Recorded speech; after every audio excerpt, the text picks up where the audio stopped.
Shalom, selamat pagi Bapak, Ibu, Saudara.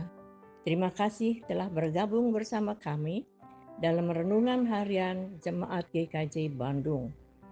Bersama kita akan mendengarkan firman Tuhan dan merenungkannya. Sabtu 7 Februari 2026. Shalom dan selamat pagi Jemaat GKJ Bandung yang dikasihi Tuhan. Kiranya kasih dan damai sejahtera Tuhan senantiasa menyertai kehidupan kita. Mari kita bersama memulai segala kegiatan kita hari ini dengan terlebih dahulu merenungkan firman Tuhan. Kita mohonkan pertolongan Roh Kudus dalam doa.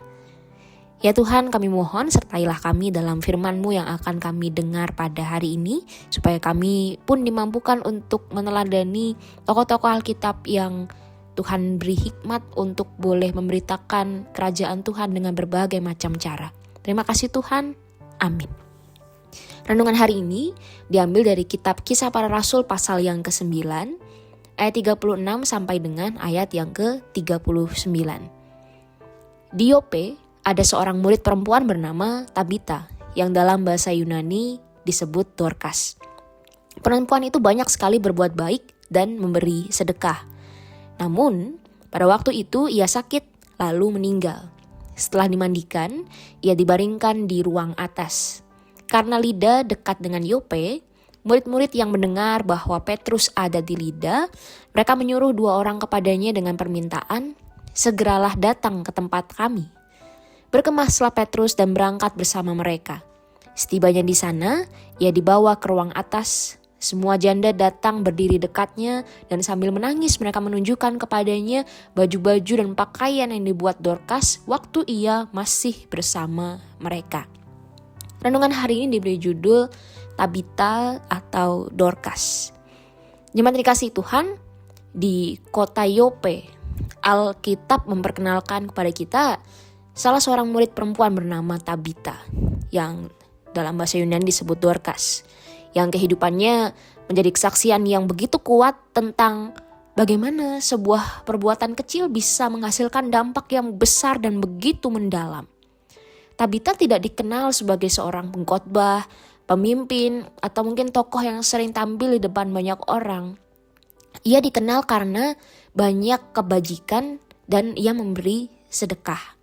Ketika ia meninggal, suasana duka yang digambarkan oleh Lukas sangat menyentuh.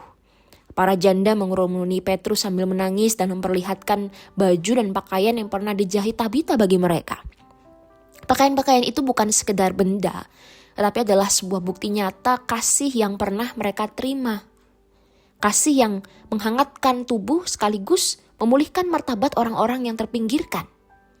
Dalam dunia yang sering mengukur nilai dari hal-hal besar dan spektakuler, kisah Tabita ini membalik cara pandang kita. Bahwa Tuhan memperhatikan kesetiaan di dalam perkara yang sederhana, yang dilakukan tanpa sorotan, dan sebuah pelayanan yang lahir dari kepekaan terhadap kebutuhan sesama. Jahitan seorang Tabita mungkin tampak kecil, tapi ketika ia tiada, semua orang menyadari betapa besarnya pengaruh hidupnya. Hari ini kita diajak untuk melihat kehidupan kita pribadi lepas pribadi. Mungkin kita merasa apa yang kita lakukan selama ini kecil, sepele, tidak penting, atau mungkin tidak layak untuk diperhitungkan.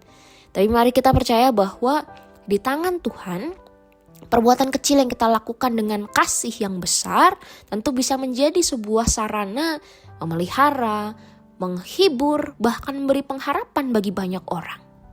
Seperti Tabita, kita dipanggil untuk setia melakukan kebaikan dalam keseharian kita.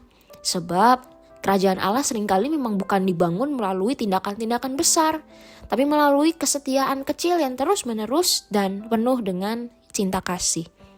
Mari kita berdoa.